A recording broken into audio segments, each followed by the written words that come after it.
ಸಿದ್ಧರೇವಣನಿಗೆ ಶರಣೆಂದು ಸಿದ್ಧನಾಥ ಶರಣ ಪರಂಪರೆಯ ಭೂಮಿ ವಿಜಯಪುರದ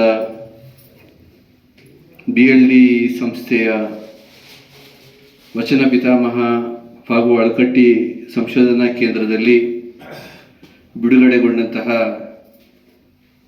ರೇವಣ ಸಿದ್ದೇಶ್ವರ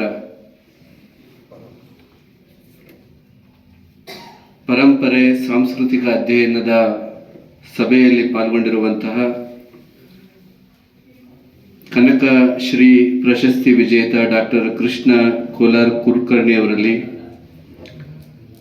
ಕನಕ ಶ್ರೀ ಪ್ರಶಸ್ತಿ ವಿಜೇತರಾದಂತಹ ಚಂದ್ರಕಾಂತ್ ಬಿಜ್ಜರ್ಗಿ ಅವರಲ್ಲಿ, FT ಹಳ್ಳಿಕೇರಿ ಅವರಲ್ಲಿ, ಮಹಾದೇವ್ ಪಡ್ಶೆಟ್ಟಿ ಅವರಲ್ಲಿ, ಕೊಪ್ಪ ಅವರಲ್ಲಿ, ಈ ಗ್ರಂಥವನ್ನ PhD ಪ್ರಬಂಧವಾಗಿ ನಿಮ್ಮೆದುರಿಗೆ ತೆರೆದಿಟ್ಟಿರುವಂತಹ ಗಂಗಾಧರ್ ಕೊಡ್ಲಿ ಅವರಲ್ಲಿ ತಮ್ಮೆಲ್ಲರಲ್ಲಿ ಶರಣಾರ್ಥಿಗಳನ್ನ ಹೇಳೋದಕ್ಕೆ ಬಯಸ್ತೀನಿ. ಬಹಳ ಸಮಯ ಆಗೈತೆ. ರೇವಣ ಸಿದ್ಧನ ಬಗ್ಗೆ ನನಗೆ ಬಹಳ ಅಭಿಮಾನ. ಕಾರಣ ಅವರ ಸಾಧನೆಯ ಬಗ್ಗೆ. ಬಹಳ ನೋವು ಏನಕ್ಕೆ ಅಂತಂದ್ರೆ ಅವರನ್ನ ಜಗತ್ತಿಗೆ ತಿಳಿಸೋದಕ್ಕೆ ಆಗಿಲ್ಲ ಅನ್ನೋ ಕಾರಣಕ್ಕೆ. 11-12ನೇ ಶತಮಾನದಲ್ಲಿ ಜನಸಾಮಾನ್ಯರ ಧಾರ್ಮಿಕ ಸಾಮಾಜಿಕ ಭಾವನೆಗಳ ಹೀರೋ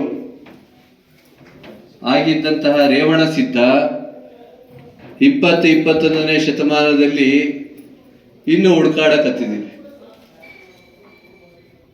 11-12ನೇ ಶತಮಾನದಲ್ಲಿ ಎಲ್ಲೋ ಒಂದು ಕಡೆಗೆ ಇದ್ದು ಇಂಥ ವ್ಯವಸ್ಥೆಯನ್ನು ಇವತ್ತು ಹಳ್ಳಿಗಳಲ್ಲಿ ವಚನಗಳ ರೂಪಕ ನಾವು ಪರಿಚಯವನ್ನ ಹೊಂದುತ್ತಾ ಇದ್ದೀವಿ. ಅವತ್ತು ಇರ್ಲಾರ್ದವರು ಇದ್ರು, ಎಲ್ಲ ಒಂದು ಕಡೆಗಿದ್ರು, ಅವರು ಇವತ್ತು ಹಳ್ಳಿಗೆ ವಚನಗಳ ಮೂಲಕ ಪ್ರಚಾರಗೊಳ್ತಾ ಇದ್ದಾರೆ. ಆದರೆ 12ನೇ ಶತಮಾನದಲ್ಲಿ ಇದ್ದ ಆತ ನೂರಾರು ಶಾಸನಗಳು, ಒಂದು ಎರಡಲ್ಲ, ನೂರಾರು ಶಾಸನಗಳನ್ನ ಹೊಂದಿ ರಾಜಗುರುವಾಗಿದ್ರು, ಸಿದ್ಧರಾಗಿದ್ರು, ಜನಸಾಮಾನ್ಯರ ಗುರುವಾಗಿದ್ದ ರೇವಣ ಸಿದ್ಧ ಇವತ್ತಿನ ಕಾಲದಲ್ಲಿ ಇನ್ನೂ ಮಬ್ಬೆಳಕಿನಲ್ಲೇ ಇದ್ದಾನೆ. ಆತನ ಮೇಲೆ ಪ್ರಖರವಾದಂತಹ ಬೆಳಕನ್ನು ನಾವು ಬೀರಿಲ್ಲ. ಆತನ ಪ್ರಭಾವವನ್ನು ಜಗತ್ತಿಗೆ ನಾವಿನ್ನ ತೋರಿಸಿಲ್ಲ. ಮತ್ತೆ ಅದರ ಫಲಾನುಭವಿಗಳು ವಿಪರೀತ. ಈ ರಾಜ್ಯದಲ್ಲಿ ಅಷ್ಟೇ ಅಲ್ಲ, ಮಹಾರಾಷ್ಟ್ರ, ಕರ್ನಾಟಕ